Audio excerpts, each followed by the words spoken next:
जय हिंद दोस्तों। All can study podcast में आप सभी का स्वागत है।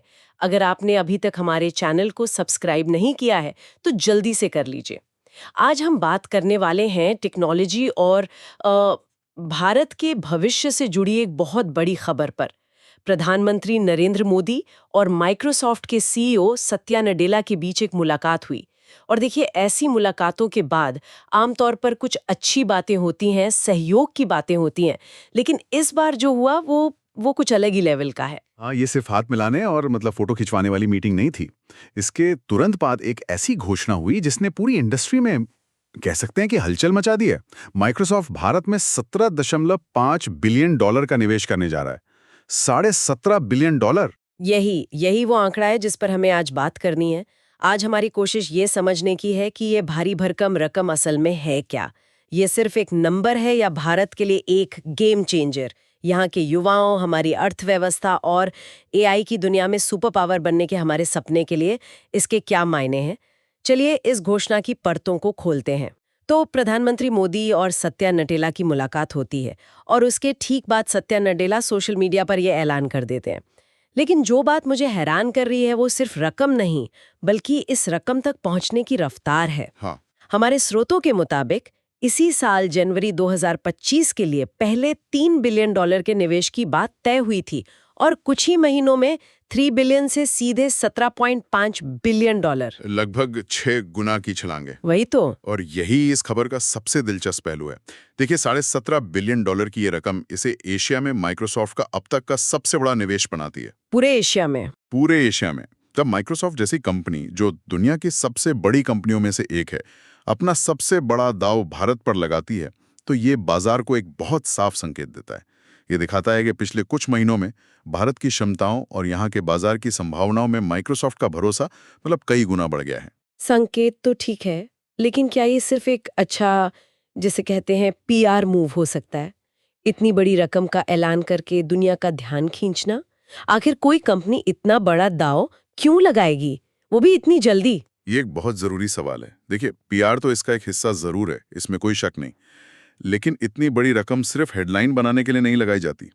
ये एक सोची समझी व्यापारिक रणनीति है। माइक्रोसॉफ्ट देख रहा है कि भारत दुनिया का सबसे तेजी से बढ़ता हुआ डिजिटल बाजार है। हाँ, वो तो है। यहाँ डेटा की खपत, स्मार्टफोन का इस्तेमाल और एक युवा आबादी है जो तकनीक को बहुत तेजी से अपनाती है।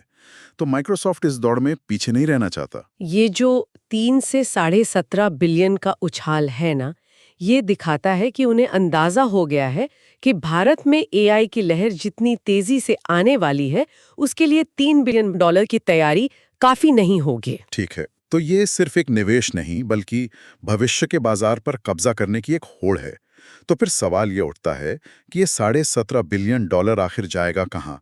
इसका फोकस क्या है? इसे यूं समझिए, 3 हिस्सों में बांटा गया है और तीनों एक दूसरे से जुड़े हुए हैं।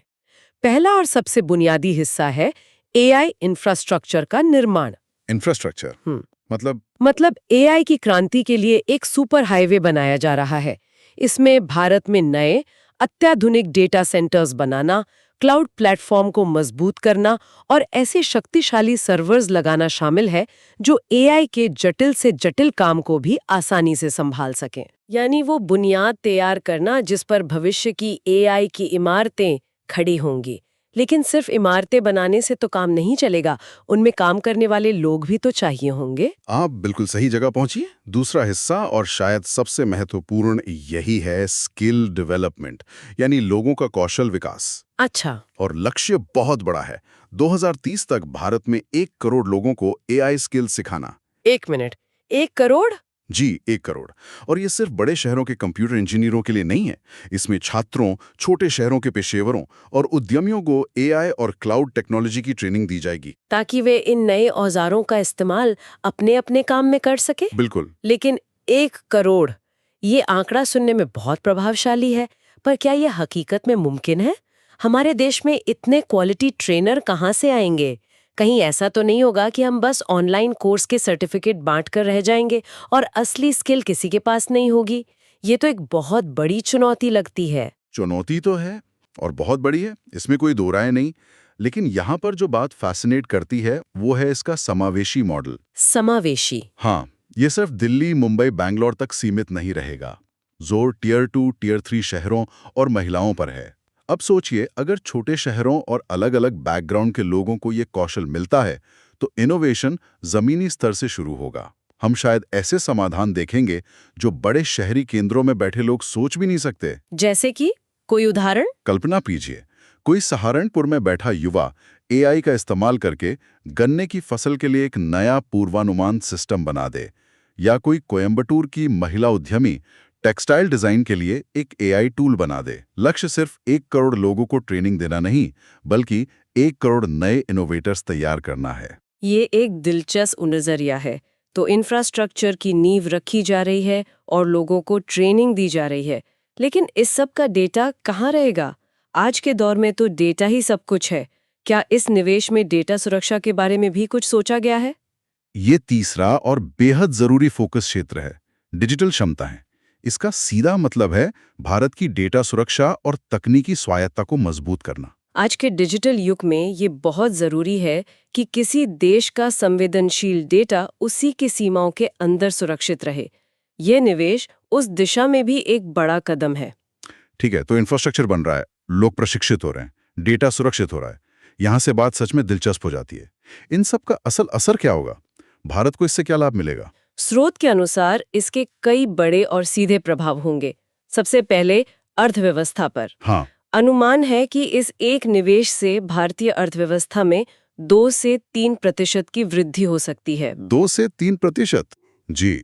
अब ये आंकड़ा सुनने में शायद छोटा लगे, लेकिन किसी एक निवेश से अर्थव्यवस्था में इतनी बड़ी हलचल होना, ये असाधारण है। 2 से 3%। ये आंकड़ा सुनने में तो बहुत अच्छा लगता है, लेकिन इसका असली मतलब क्या है?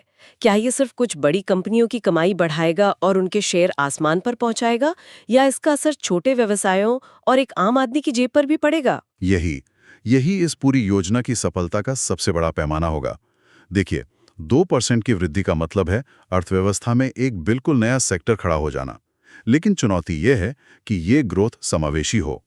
क्या ये एआई क्रांति सिर्फ तकनीकी विशेषज्ञों के लिए नौकरियां पैदा करेगी, या फिर ये कृषि, स्वास्थ्य और मैन्युफैक्चरिंग जैसे पारंपरिक क्षेत्रों में भी बदलाव लाएगी? हाँ, सही बात है। अगर एक किसान एआई का इस्तेमाल करके अपनी फसल का उत्पादन बढ़ा पाता है, या एक छोटा दुकानदार अपनी इन्वेंट्री को बेहतर तरीके से मैनेज कर पाता है, तब हम कहेंगे कि ये विकास असल में जमीन तक पहुंचा है। और रोजगार का क्या? एक तरफ तो एआई से नई नौकरियां बनने की बात हो रही है, AI prompt engineering, AI ethics, model training वगैरह, लेकिन उन लाखों लोगों का क्या जो आज पारंपरिक नौकरियों में हैं? क्या एआई उनकी नौकरियां छीन लेगा या उन्हें बेहतर बनाने में मदद करेगा? क्या हमारे पास इस बदलाव को संभालने की कोई योजना है? ये एआई को लेकर सबसे बड़ा डर भी है और सबसे बड़ी बहस भी। और सच तो यह है कि दोनों बातें होंगी। दोनों? हाँ, कुछ नौकरियां जो दोहराव वाले काम पर आधारित हैं, वे जरूर कम होंगी, लेकिन साथ ही एआई कई नौकरियों को बेहतर बनाने में मदद करेगा। एक डॉक्टर मरीज की रिपोर्ट को ज्यादा तेजी से समझ पाएगा। एक टीचर हर छात्र के लिए व्यक्तिगत लर्निंग प्लान बना पाएगा। तो ये सिर्फ नौकरी जाने की बात नहीं है, नौकरी के स्वरूप की बदलने की बात है। और इसीलिए वो 1 करोड़ लोगों की स्किलिंग वाली बात इतनी जरूरी हो जाती है। बिल्कुल, ये उसी बदलाव के लिए लोगों को तैयार करने की कोशिश है। और इन सब का असर वैश्विक मंच पर भारत की छवि पर क्या पड़ेगा? बहुत बड़ा। इस कदम को भारत को एक ग्लोबल एआई हब बनाने की दिशा में एक मील का पत्थर माना जा रहा है। जब माइक्रोसॉफ्ट जैसा लीडर इतना बड़ा दांव लगाता है, तो ये दूसरी वैश्विक कंपनियों गूगल, अमेजन और अन्य तकनीकी दिग्गजों को भी एक संदेश देता है कि भारत भविष्य की तकनीक के लिए तैयार है, और अगर आप इस खेल में शामिल नहीं हुए तो आप पीछे छूट जाएंगे। ये एक तरह का विश्वास मत है। सही कहा। प्रधानमंत्री मोदी ने भी अपनी प्रतिक्रिया में इसे एक ऐतिहासिक और प्रोडक्टिव मुलाकात बताते हुए इसी बात पर जोर दिया कि इससे युवाओं को सबसे ज्यादा फायदा होगा। ये सब तो भविष्य की तैयारी है, एआई और नई स्किल्स। लेकिन आज के बिजनेस के लिए क्या? क्या माइक्रोसॉफ्ट अपने मौजूदा प्रोडक्ट्स को लेकर भी कोई बड़ा कदम उठा रहा है, खासकर डेटा प्राइवेसी को ध्यान में रखते हुए, जो भारत में एक बहुत बड़ा मुद्दा बनता जा रहा है? हाँ, और ये इस निवेश की रणनीति का एक और महत्वपूर्ण पहलू है।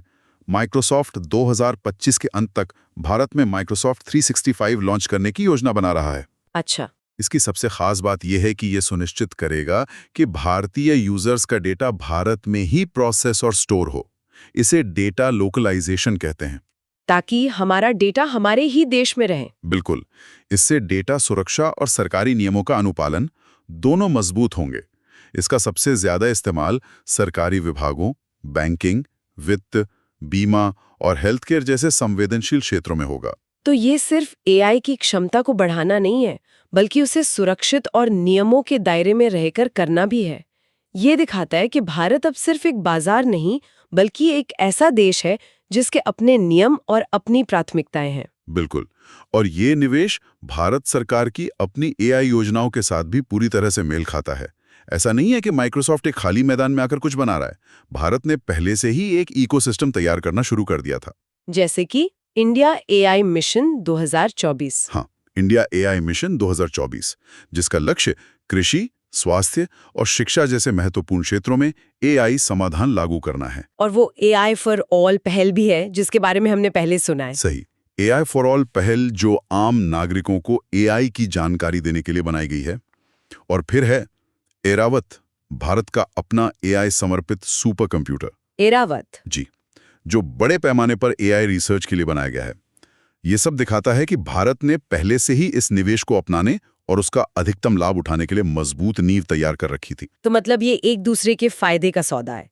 माइक्रोसॉफ्ट को विकास के लिए भारत का विशाल बाजार, यहाँ का टैलेंट पूल चाहिए, और भारत को अपने एआई सपनों को तेजी से पूरा करने के लिए माइक्रोसॉफ्ट जैसी कंपनी का पैसा, टेक्नोलॉजी और वैश्विक विशेषज्ञता चाहिए। बिल्कुल, ये सही समय पर सही जगह पर हुई एक बड़ी साझेदारी लगती है। तो आज की इस पूरी चर्चा का सार क्या है? संक्षेप में, माइक्रोसॉफ्ट का $17.5 बिलियन का ये निवेश एक ऐतिहासिक कदम है।